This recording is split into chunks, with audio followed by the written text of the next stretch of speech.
course you did. That's another thing I love about you, Pop. I love you, I love you, I love you, I love you, I love you, I love you, I love you, I love you. Once in a blue moon, you see shows like Sanford and Son that stay gold quality from start to finish. But of course, what else would you expect from the brain of the late, great Norman Lear?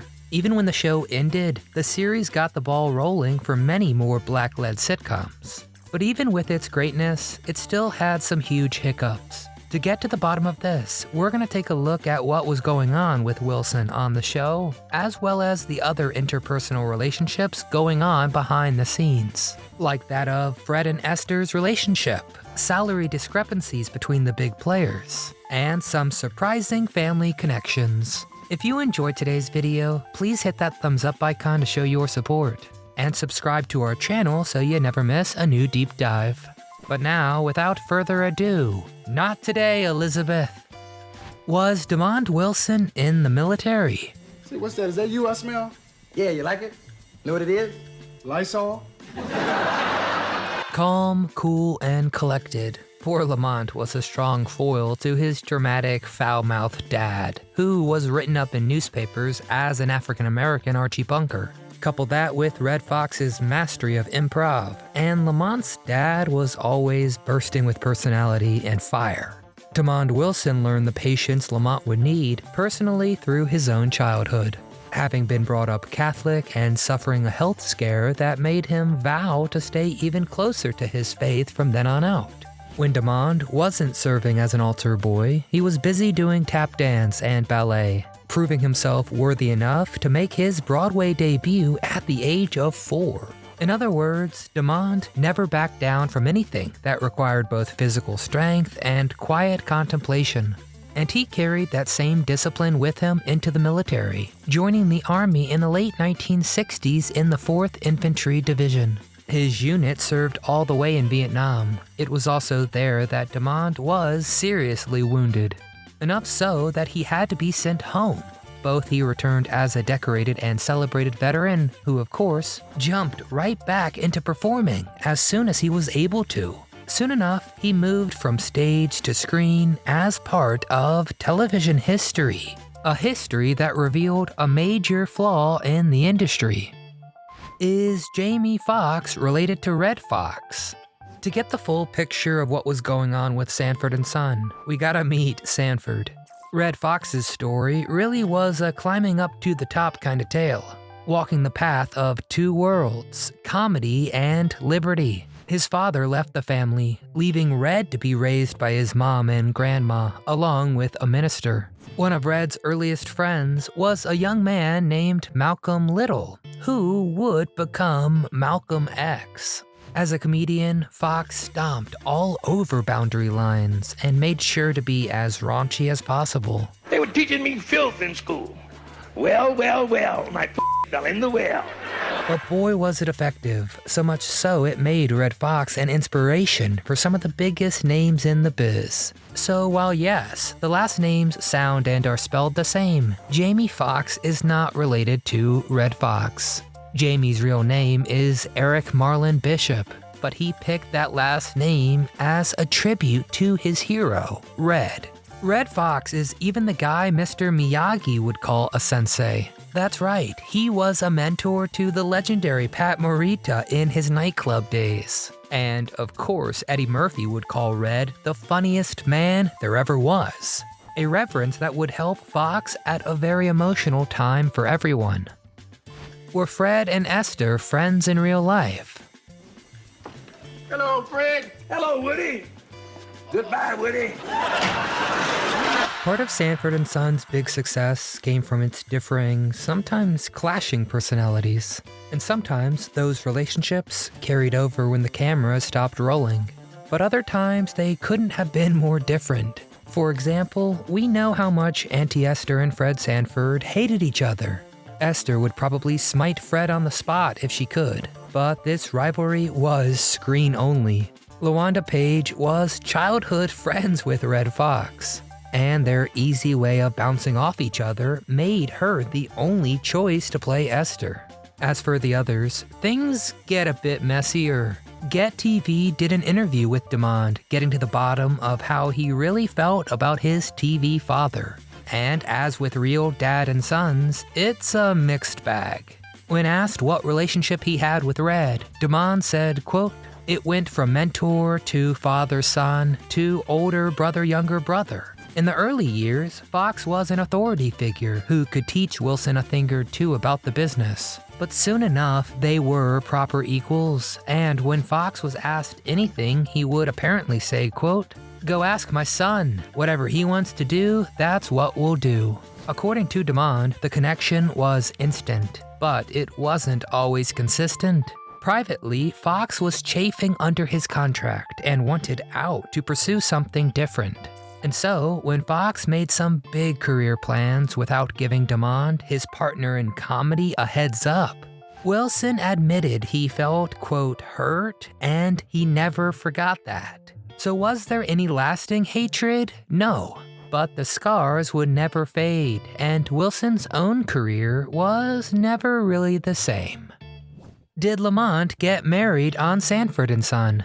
Pop, I'm not Harry Belafonte. I'm Lamont Sanford, a lousy junk dealer who's over 30. It wasn't too often that poor old Lamont got a break from his larger-than-life, domineering father. So it makes some sense that when he fell in love, he fell hard.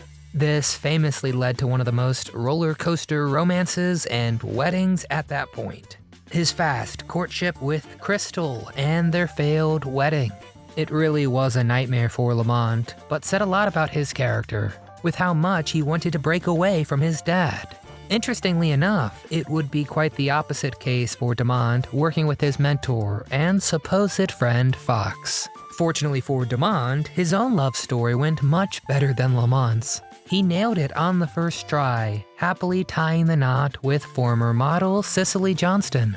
It was 1974, a spring wedding, and 6 kids and 5 decades later, they're still going strong. Building a family like that can and did represent a big shift in life's trajectory. Since he fell deathly ill with a ruptured appendix in his youth, Wilson was very dedicated to faith. It was where he found comfort, and sure enough, Wilson would find his goals shifting a bit.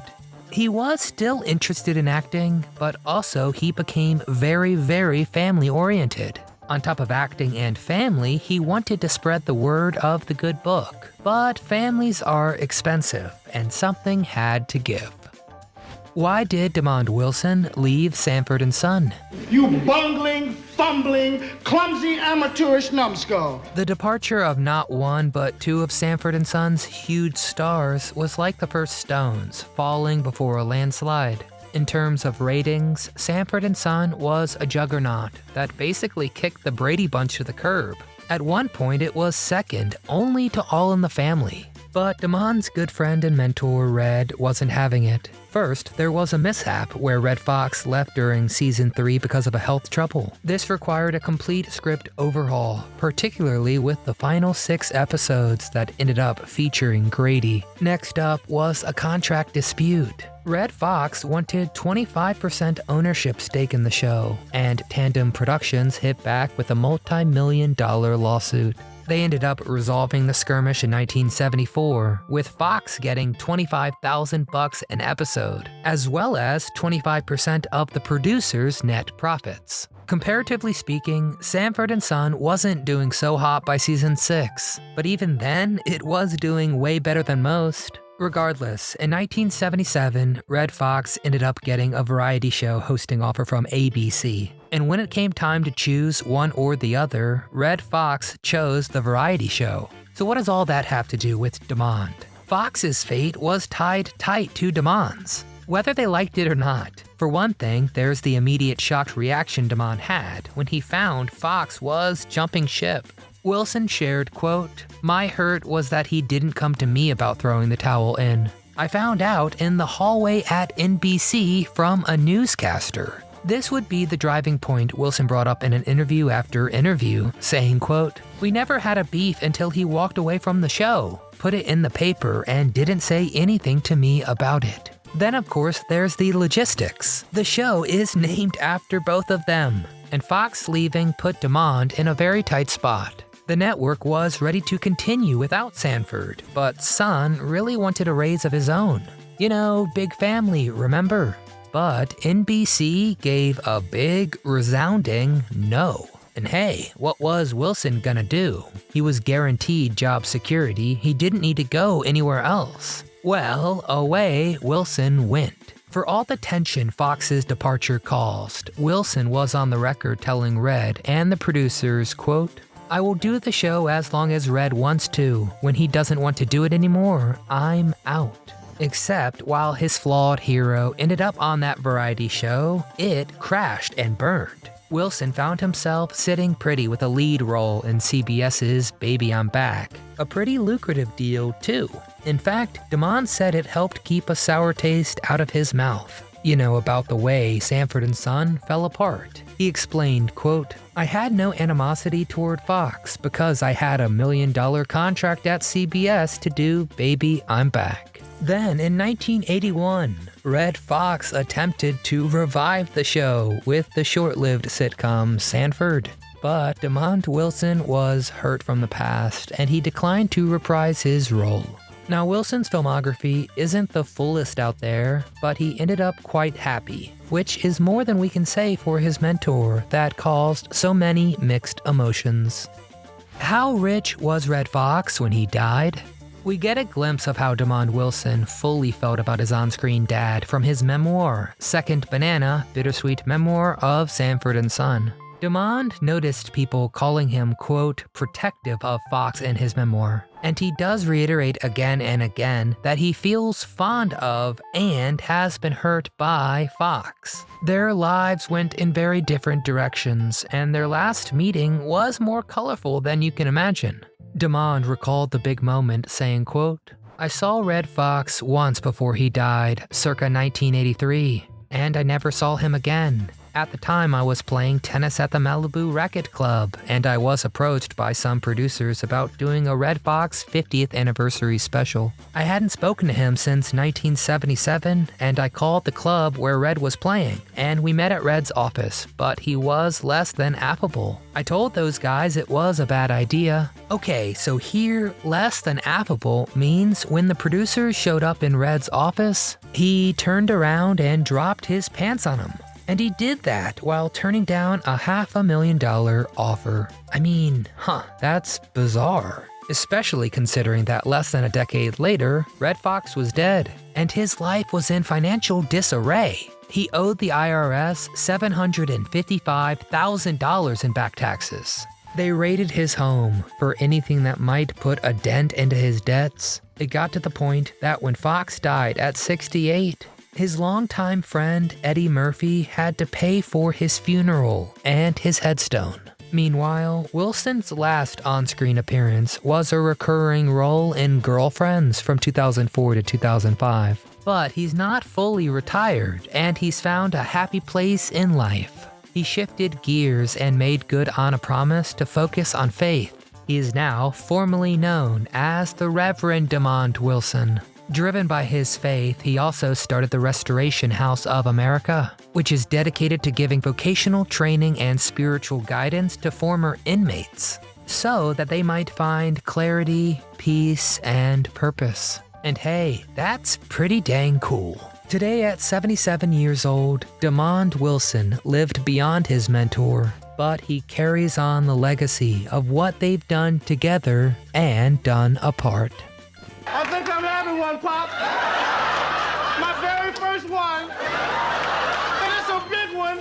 DeMond Wilson truly had the unique experience of living a life of admirable fame and inspiring honesty. He stayed true to what he wanted and lived a life with an enduring family. It's kind of a stark contrast to the man at the center of so much we've come to enjoy on Sanford and Son, Red Fox. But it's one that reminds us of just how messy even the deepest friendships can be. And you know what? Sometimes that's okay.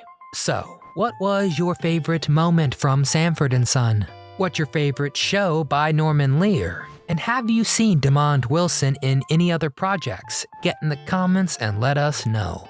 If you enjoyed our DeMond Wilson deep dive today, please click that thumbs up icon to show your support. Make sure you're subscribed to our channel, that way you never miss a memory. But most importantly, from all of us here at Do You Remember, we want to thank you very much for watching.